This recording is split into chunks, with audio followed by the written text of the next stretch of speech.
Renato está na sala, nossa sala de bate-papo, de entrevista. Renato, tá dormindo, Renato? Ih, acorda, menino! E aí, me conta tudo. Tá com quem aí na nossa sala? Então, Bárbara, eu tava aqui meio que roncando, sabe? Tá dormindo. Segunda é difícil, Segundou, né? Preguiça. Babi, se encontra aqui já no nosso sofá o médico otorrinolaringologista. Ó. Meu Deus. Peguei tudo, hein? Falei sem lei. Parabéns. O doutor médico Gustavo Muri, que vai falar com a gente hoje sobre um tema muito pertinente, que é o ronco e também o respirar de boca aberta. Boa tarde, doutor. Boa tarde. Gustavo, tudo bem? Vai? Tudo Seja bom? muito bem-vindo. Muito obrigado, é um grande prazer estar aqui com vocês hoje, tirando essas dúvidas todas, né, Renato, que aparecem muito aí na população, é um problema muito comum nas crianças, nos adultos. É verdade. Doutor, o que vem a ser a carne esponjosa?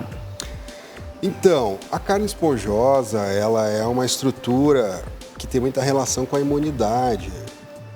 A priori, nós podemos dizer que são constituídas dos órgãos linfóides, né? Popularmente chamadas amígdalas, a adenoide, e ficam lá no fundo da garganta, bem atrás do nariz. E é causado muito nas crianças, né? Que sofrem muito com essa causa da carne esponjosa, né, Wilson? Sim. Na verdade, as crianças, elas têm o pico do crescimento dessa carne, o momento de maior crescimento é na infância. E fora tudo isso, existem algumas características próprias das vias aéreas da criança que faz com que apresente maior gravidade, tanto as infecções quanto obstruções por carnes esponjosas, né, ou outras estruturas. E existe um tratamento para que venha a haver uma solução ou só mesmo a cirurgia, no caso da criança, doutor? Não, existem diversos tratamentos. Sem precisar fazer a cirurgia, no caso? Sim, sempre a gente começa tratando. Tratando. Né? Nunca a cirurgia é a primeira opção, certo? Você vai começar o tratamento, inicia com a lavagem nasal com soro, as alergias e as infecções têm uma relação que aumentam a carne esponjosa, que pioram essa patologia. E, além do que, vai associando outras medicações, antialérgicos, tratamentos nasais, corticoides nasais, conforme a necessidade. E a carne esponjosa em si, doutor, ela diminui a imunidade do ser humano? Na verdade, quando a gente fala em carne esponjosa, especialmente na criança, são os órgãos de defesa, a defesa primária. E eles têm uma importância fundamental até 1 ano de idade. Após esse momento, a gente já percebe que não é vital, de sumária importância, assim, essas estruturas. Outros órgãos vão assumir esse papel. Então, nesse momento, se a carne realmente está muito grande, se a hipertrofia, o tamanho da amígdala é muito expressivo, a gente sugere a cirurgia. Entendi. E no caso da criança, você comentou conosco aqui que tudo se começa com tratamento. Tá, a criança vai lá, faz o tratamento direitinho, mas no decorrer do tempo, ela houve algum descuido e tende-se a piorar. Nessa que veio a piorar a situação da criança, já parte já para a cirurgia ou volta novamente para um novo tratamento? Claro, essa pergunta ela é muito recorrente, Renato. Às vezes as mães, né, ficam até bem preocupadas de não ver que o filho não melhora, já fez aquele tratamento, volta com o médico, agora é antibiótico, não, troca antibiótico, não. Fica uma preocupação da mãe com relação a esse filho que não melhora. O que vale a pena a gente deixar claro é a importância do tratamento ser mantido a longo prazo. A longo prazo. Entender que, diferente do passado, hoje em dia existem medicações seguras para serem usadas a longo prazo. O que podemos dizer assim que tem de novo, nem tão novo, mas o que mudou no tratamento das alergias respiratórias, alergias de vias aéreas, a rinite, a asma, é que surgiram medicamentos para ser usado todo dia. Você não vai esperar ter a crise para tratar, como era na época dos nossos pais, nossos avós, que quando a pessoa entrava em crise, fazia inalação, tomava injeção. Fora isso, ela só tentava se afastar, né, dos alérgicos. Hoje não, hoje existe tratamento, tanto bombinhas para asma, quanto tratamentos mais específicos para a parte nasal, rinite, que são para ser usados todos os dias.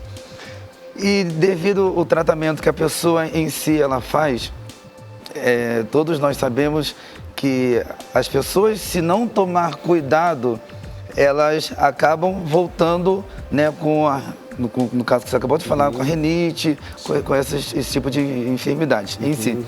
Mas, doutor, uma coisa que eu estava aqui observando e estava até comunicando, não sei com quem foi. Tem muitas pessoas que elas fazem o tratamento e esquece que quando ela faz o tratamento, elas têm que cuidar também. Existe também um preparatório que a pessoa tem que fazer depois de ser feito o tratamento, não é isso? Exato. A primeira coisa que tem que ficar clara, as alergias, de modo geral, são crônicas. A rinite é crônica, é uma doença crônica, ela não vai apresentar cura. Você pode ter um controle realmente eficaz. E da mesma maneira, as alergias não são um privilégio de uma faixa etária, exclusiva da infância, exclusiva da adolescência. Então exclusiva adulta. Não, elas geralmente, na grande maioria das vezes, se inicia na infância, por volta 3, 5 anos, 7. Na adolescência tende a reduzir um pouco, depois dos 15, 17 anos, a ficar mais tranquilo o controle das alergias. E na senilidade, na velhice também, pode ser que voltem a acontecer. Mas da mesma forma, sei de pessoas que quando com 30 anos começaram a ter rinite, outras... Uau, com 30 anos começou? Exato, idosas que nunca teve uma queixa alérgica, sintoma na idade adulta que Uau. veio a ter. E mais um ponto que vale a pena a gente destacar é o aumento da prevalência dessas doenças justamente em razão das formas de vida, a poluição que nós vivemos, né, muito intensa, especialmente em grandes cidades, como aqui em São Paulo. A questão do clima, às vezes essas mudanças bruscas também são de difíceis... E prejudica num grau, uma totalidade muito absurda a própria saúde da pessoa em si, né, doutor? Sim, às vezes a gente brinca que se existisse hoje, se fosse reescrita a história da Branca de Neve, seriam 2 anões que se chamariam Atim, porque dobrou o percentual dessa proporção de doença hoje na população, né? De 7 anões antes era 1, hoje teria 2, né? Que vai quase a 30%. O índice é um pouco... É de ver que a arte imita a vida, né? Isso, apesar de ser uma fábula, é verdadeiro, esses valores. Agora nós vamos entrar num assunto bem pertinente, que foi o exemplo que eu dei aqui no comecinho da nossa pauta, que eu estava aqui meio que querendo roncar. E quem é a pessoa no mundo que não ronca hoje em dia, né, doutor? Tem pessoas que, vou falar pelo meu caso, eu quando fico em excesso acordado, sem dormir, trabalhando, certeza que eu vou roncar. Não sou do tipo de pessoa que ronco diariamente, né? Tem pessoas que roncam diariamente, já tem outras que é mais pelo fato do cansaço em si. Mas o roncar em si, ele faz mal à saúde? Então, essa pergunta também ela é interessante, é um questionamento que a gente encontra muito no consultório. Primeiramente, o ronco, ele pode esconder uma doença muito mais grave, que é a apneia do sono. Uau! Essa sim, aí está o grande problema. O ronco, ele é produzido pela vibração das paredes das vias aéreas durante a respiração. E a questão só do barulho, o ruído que faz, propriamente, isso não chega a constituir uma doença. Mas, contudo, essa mesma vibração das partes moles pode obstruir a via aérea. E aí você tem o episódio da apneia do sono, né? Que várias doenças acabam vindo atrás dessa dificuldade de respirar na hora de dormir. São vários fatores que estão associados a isso, não é um simples ponto, é uma doença multifatorial que a gente chama em medicina, o excesso de peso, a anatomia do pescoço e da face como um todo, questão também do nariz, desvios de septo, a carne esponjosa, tudo num somar podem levar ao ronco. É claro, é muito mais comum ronco e apneia do sono em pacientes com excesso de peso, com obesidade, mas não é exclusivo desses, né? Não é exclusivo deles e não é exclusivo desses. E também, nesse caso, doutor, não quer dizer que as pessoas que têm apneia do sono ou então ela tem um ronco, como você já falou, são duas coisas que são prejudiciais à saúde. Não é isso? Exato. E quando se fala da pessoa ter o ronco diariamente, está prejudicando mais ainda? Ou então a pessoa precisa buscar um tratamento? Sim. Quem ronca, a primeira coisa é buscar ajuda, né? Fora as comorbidades que vêm atrás da apneia do sono, o ronco por si só é um problema social, para o casamento, para a família. Sim, o casamento principalmente, né, doutor? Isso é o maior motivo que leva as pessoas a procurar ajuda, conflitos no casamento. Dificilmente alguém vai porque, doutor, eu me sinto mal, me disseram... Não, geralmente é alguma coisa que tem um envolvimento social, foi fazer uma viagem com os amigos e foi um grande constrangimento, foi ficar num hotel, quarto compartilhado, pediram para a pessoa se retirar do hotel. Uau! Realmente coisas que... Ainda mais quando são aqueles ruído alto. Exato. Né? E tem pessoas também do sono, que né? No caso é a apneia do sono, esses, do ruído alto e também fica ofegante. Ofegante, para de respirar, né? Isso mesmo. Exato. E a pessoa, possa dar até um infarto uma pessoa dessa, né, doutor? Vale a pena dizer assim, não quer dizer que a pessoa vai vir a falecer dormindo, né? Mas ela... Quando nós entramos em sono profundo, se inicia uma redução da pressão arterial. Uau! Bem importante. E essa redução vai refletir na hora que a gente acorda, né? Durante o dia. Se a gente não consegue entrar nesse sono profundo, a pressão não reduz e quando você acorda, ela está mais alta ainda, vamos dizer assim. Né? Então é uma hipertensão arterial de difícil controle. Por vezes o paciente toma 1, 2, 3 medicamentos, não consegue controlar a pressão. Uau.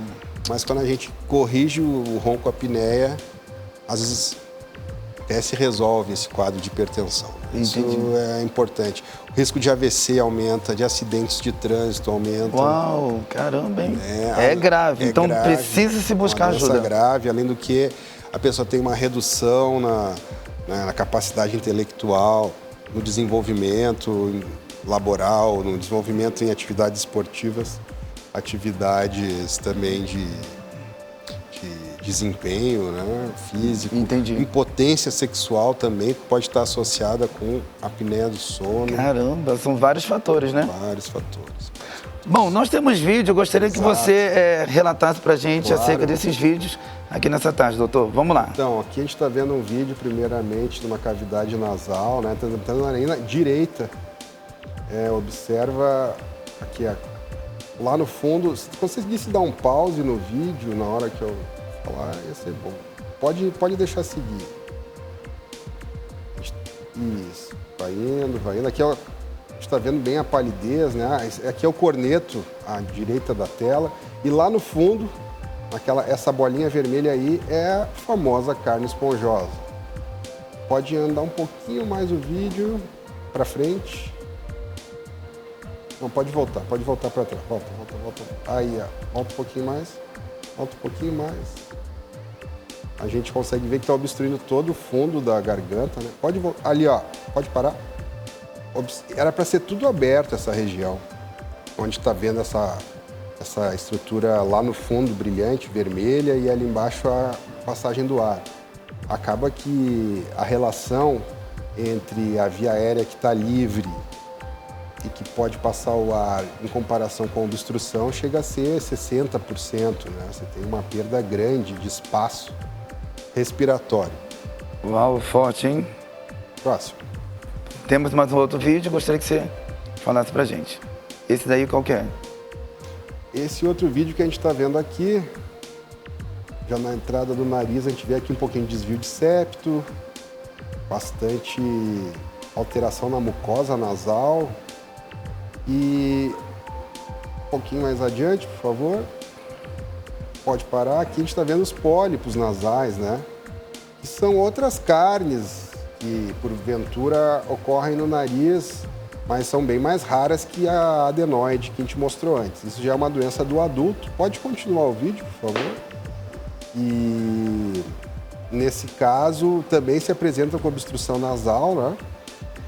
Essa massa branca que a gente está vendo ali, né? Que é um pólipo, é uma carne bem gelatinosa, assim, um pólipo gelatinoso, a gente pode usar essa expressão. E observa como ele obstrui a passagem do ar, dificulta a respiração e é bem diferente do que tinha mostrado antes, né? Que a adenoide é uma doença mais comum na infância. A carne mais rosa, assim, é a mucosa nasal. O que a gente está vendo ali, Nossa, esbranquiçado, é esse pólipo, né? Que é um tumor, na verdade. Não é câncer, porque ele é benigno, mas é um tumor. a situação é muito mais crítica do que a gente Muito imagina, mais né? crítica, essa E doença, as pessoas, por exemplo, não tem cura, né? E as pessoas, elas não procuram médico para isso, para poder se tratar, se curar. Elas vão deixando, achando que... como eu falei... Não é nada demais. Eu arranquei só ontem, eu arranquei hoje. O motivo da procura do tratamento não necessariamente é problema de saúde, né? Às vezes tem a questão social envolvida, questão emocional, ou foi passar num cardiologista e não consegue controlar a pressão, o cardiologista suspeita de apneia do sono, nos encaminha. De alguma maneira, ainda existe um certo mito por trás do sono, né? Como se roncar fosse normal, e que durante o sono a gente não tivesse, não houvessem fenômenos e alterações metabólicas próprias do sono e da necessidade de dormir horas necessárias de forma correta. Isso tudo é fundamental para uma boa saúde e longevidade, né? Entendi. Doutor, uma curiosidade minha. A pessoa que ronca, ela respira pela boca? Exato. A grande maioria, sim. Podemos dizer que sim, a respiração oral e o ronco e a apneia do sono caminham juntos. É claro, a obstrução nasal não é a culpa. Porque quando a pessoa está de boca aberta, até então a gente tem uma dedução que a respiração está vindo pela boca, né? Mas existem alguns casos de roncar pelo nariz, não é impossível, né? Mas, de modo geral, a respiração oral... É pela boca. Exato. A respiração oral, a apneia e os roncos tendem a caminhar juntos, mas não é uma exclusividade. Sim. Eu gostaria que você deixasse aí para todos que estão nos assistindo, e principalmente o alerta concernente à respiração, a ronco, a fazer esse meu amigo, minha amiga que está nos assistindo, doutor, a despertar, a procurar um especialista, um médico para isso e entender que o ronco, que a apneia do sono são muito importantes mesmo para a área da saúde. Exatamente. Tem que sempre deixar claro que tem determinadas alterações que vão ocorrer apenas na hora do sono, especialmente em crianças, o crescimento, o desenvolvimento dos ossos da face. É fundamental a respiração nasal plena e para o desenvolvimento ocorrer de maneira completa. Também a gente pode lembrar a questão da resposta imune, né? É muito importante o sono na questão da imunidade nossa e defesa contra outras doenças. E o segundo ponto, que a pessoa que dorme, acorda cansada, não tem um sono recompensador, tem muita dificuldade ao longo do dia, merece uma avaliação especializada, né? Lembrar que os medicamentos para dormir, remédios para dormir, bebida alcoólica... Prejudica esse sono eficaz. Você pode até beber e dizer, eu pego mais fácil no sono quando eu bebo ou quando eu tomo um remédio tarja preta. Mas você não vai ter um sono fisiológico como quem não usou nenhum tipo de medicação, né? Que são as fases do sono mais relaxantes e mais importantes para a nossa homeostasia. Muito obrigado, doutor Gustavo. Nossa, eu estou muito edificado com todas essas informações que você nos proporcionou aqui nessa tarde. Gostaria que você deixasse os contatos. Fique à vontade, tá, pessoal, te procurar e tirar maiores informações. Eu que agradeço estar aqui hoje com vocês. É uma grande oportunidade. Eu estou atendendo no momento na clínica Oslo, que fica no Tatuapé, na rua Serra de Jureia, e também na clínica Facial, que fica na Avenida Bela Sintra, esquina com a Avenida Paulista. Eu vou deixar aqui o nosso telefone de contato, a nossa equipe, é 11 99910 2483, e também tem o nosso site, www.gustavomuri.com.br. Beleza, obrigado, doutor. Certo, eu que agradeço. Procura aí, Forte abraço. Para tirar todas as dúvidas que eles têm sentido aí ultimamente. Claro. Belezinha? Certo. Obrigado.